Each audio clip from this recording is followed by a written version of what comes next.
এই ভালোবাসা চলবে সূর্য যতদিন জ্বলবে। সাকিবিয়ানরা চট করে কমেন্ট করো তো, আমি যে দুটো লাইন বললাম সেই দুটো লাইন একটা সিনেমার গানের লাইন। কোন সিনেমা সেটা? চট করে কমেন্ট করে লেখো তো, দেখি কতজন বলতে পারো। আমি জানি তোমরা ম্যাক্সিমাম জনই বলতে পারবে এটা কোন সিনেমার গানের লাইন। হ্যালো বন্ধুরা, আমি পৌশালী চলে এলাম আজকের প্রথম ভিডিও নিয়ে। প্রথমেই বলি সকলকে ভেরি গুড মর্নিং। আশা করছি তোমরা সবাই খুব ভালো আছো। দেখো, চারিদিকে তুফানের তাণ্ডব চলছে। চারিদিকে যখনই যা যা কান পাচ্ছি শুধু লাগে উড়াধুরা, লাগে উড়াধুরা, লাগে উড়াধুরা। এরই মাঝখানে এই যে আমরা জাস্ট 3 দিন আগে মেগাস্টার শাকিব খানের ক্যারিয়ারের রজত জয়ন্তী পালন করলাম।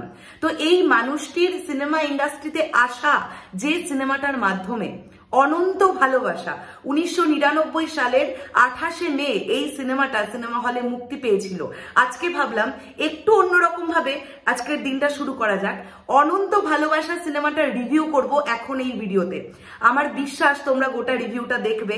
তোমরা জানতে চাও তো আমার এই সিনেমাটা কেমন লাগলো, সেটা কিন্তু আমি এই ভিডিওতে তোমাদের সঙ্গে শেয়ার করব। আর যদি তোমাদের ভিডিওটা ভালো লাগে প্লিজ একটা লাইক করে যেও। আর যারা এখনো আমাদের চ্যানেলটা সাবস্ক্রাইব করোনি সাবস্ক্রাইব করে দিও। যারা আমাদের ফেসবুক পেজটা ফলো করোনি ফলো করে দিও। আর অবশ্যই কমেন্ট করে জানাতে থেকো এর পরবর্তীতে মেগাস্টার শাকিব খানের কোন সিনেমার রিভিউ তোমরা দেখতে চাও। বন্ধুরা, এই সিনেমাটা এমন একটা সিনেমা যেখানে আমি একটু ডিটেলসটা আগে পড়ে নিই। 1999 সালে মুক্তিপ্রাপ্ত একটি বাংলাদেশি মারপিট প্রণয়ধর্মী চলচ্চিত্র। চলচ্চিত্রটি পরিচালনা করেছেন সোহানুর রহমান সোহান এবং এসপি প্রোডাকশনের ব্যানারে প্রযোজনা করেছেন কুদ্দুসুর রহমান। ছবিটির কাহিনী, চিত্রনাট্য ও সংলাপ লিখেছেন হেনরি আমিন। গল্প তৈরি করেছেন আবু সাইদ খান। চলচ্চিত্রটিতে মুখ্য চরিত্রে অভিনয় করেছেন শাকিব খান এবং ইরিন জামান, যা তাদের মুক্তিপ্রাপ্ত প্রথম চলচ্চিত্র।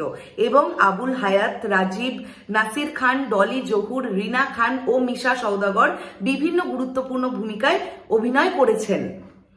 বন্ধুরা, এখন আর এই গল্পটাকে নিয়ে আলোচনা করতে গেলে আমাদেরকে স্পয়লার অ্যালার্ট থাকার কোনো দরকার নেই।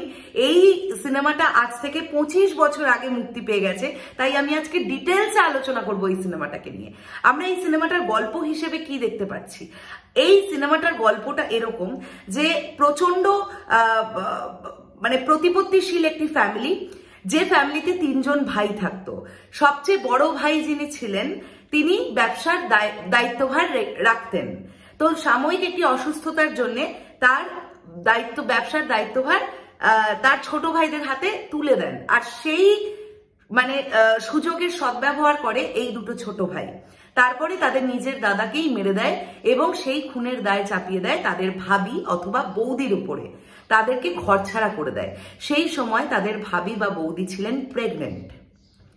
তো এই অবস্থায় এই যে ফ্যামিলি রাজনীতিটাকে দেখানো হয়েছে এবং এই ছেলেটি যখন ধীরে ধীরে বড় হয়ে উঠলো, সে আর তার মা একদম আলাদা একটা জায়গায় পাহাড়তলিতে গিয়ে থাকে।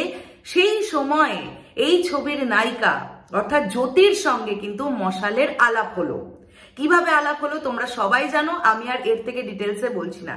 কিভাবে এই ভালোবাসা পূর্ণতা পাবে এইটা নিয়ে এই সিনেমার হচ্ছে গল্প। এবং তার সঙ্গে সঙ্গে ফ্যামিলি রাজনীতি, যে সম্পত্তির জন্য, টাকা পয়সার লোভের জন্য মানুষ সবকিছু করতে পারে, এটাও কিন্তু দেখিয়েছে এই সিনেমাটার মধ্যে। চলে আসি পজিটিভ দিক। প্রথম পজিটিভ দিক আমার যেটা লেগেছে, এটা মেগাস্টার শাকিব খানের অভিনীত, রিলিজ হওয়া, মুক্তিপ্রাপ্ত প্রথম সিনেমা। এবং প্রথম সিনেমাতেই তিনি যেভাবে অভিনয় করেছেন, ইরিন জামানের চরিত্রটা যখন প্রথম থেকে স্ক্রিনে আসছে, শাকিব খানের সাথে পরিচয় হবার পরে এই যে উড়ে এসে জুড়ে বসা একটা ব্যাপার যে তৈরি হচ্ছে, সেখানে শাকিব ভাইয়া যেভাবে রিয়াক্ট করছেন, মশালের চরিত্রটা যেভাবে রিয়াক্ট করছে, খুব রেগে যাচ্ছে, বিরক্ত হচ্ছে, এই মেয়েটাকে ঘাট থেকে নামাতে পারছে না, অ্যাট দ্য সেম টাইম সে তার মাকে কতটা ভালোবাসে, এই পুরো বিষয়টাকে যেভাবে মেগাস্টার শাকিব খান অভিনয় করেছেন আমার কিন্তু দারুণ লেগেছে। পুরো ছবি জুড়ে ইরিন জামানকে দেখতে প্রচন্ড ভালো লেগেছে। এই ছবির নায়িকাকে ভীষণ সুন্দর দেখতে লেগেছে।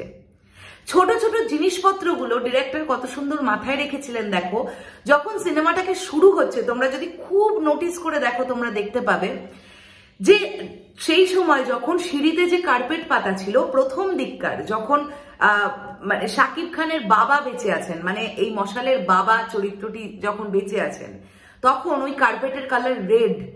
তারপরে যখন বেশ কিছু বছর পরে আবার বাড়িটাকে দেখানো হচ্ছে সেই সময় কার্পেটের কালারটা ব্ল্যাক। এরকম ছোট ছোট বিষয়গুলো চেঞ্জেসের কথা ডিরেক্টর মাথায় রেখেছেন। একই সাথে শুট বলে একইভাবে একই ব্যাপারের ওপরে তিনি করে দেননি। এইগুলো দেখতে কিন্তু কোথাও গিয়ে ভালো লেগেছে। একটা সময়ের পরে ছবিতে বারংবার করে গান আসতে থাকে, সেই গানগুলো আমার সবকটাই ভালো লেগেছে। স্পেশালি যে গানটা দিয়ে আমি আজকের এই ভিডিওটা শুরু করলাম, এই ভালোবাসা চলবে সূর্য যতদিন জ্বলবে, এই গানটা স্পেসিফিক্যালি খুবই ভালো একটা গান।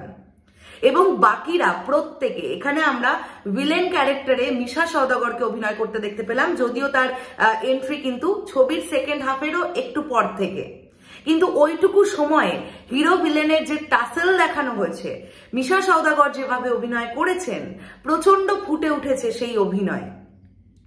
সব মিলিয়ে আমার কাছে অনন্ত ভালোবাসার সিনেমাটা দুরন্ত একটা সিনেমা লেগেছে। এবং এত বছর আগে, আজ থেকে 25 বছর আগের সিনেমা হওয়া সত্ত্বেও আমি কিন্তু কোথাও বোর ফিল করিনি। আমি কিন্তু কোথাও স্কিপ করে টেনে টেনে দেখিনি ছবিটা। আমার দেখতেই ভালো লাগছিল।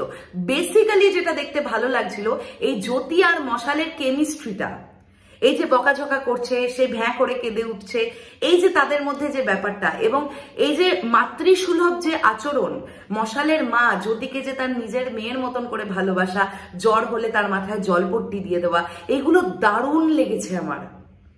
তো ফাইনালি তোমরাও সবাই জানো, আমিও জানি কি হবে ছবিটার, মানে পরিণতিটা কি, এদের ভালোবাসাও সাকসেস পাবে এবং এই যে মশাল সে তার অধিকার ফেরত পাবে। এইটাই হচ্ছে এই সিনেমার গল্প। তো দুরন্ত লেগেছে আমার, অবশ্যই আমি এখন বুঝলাম।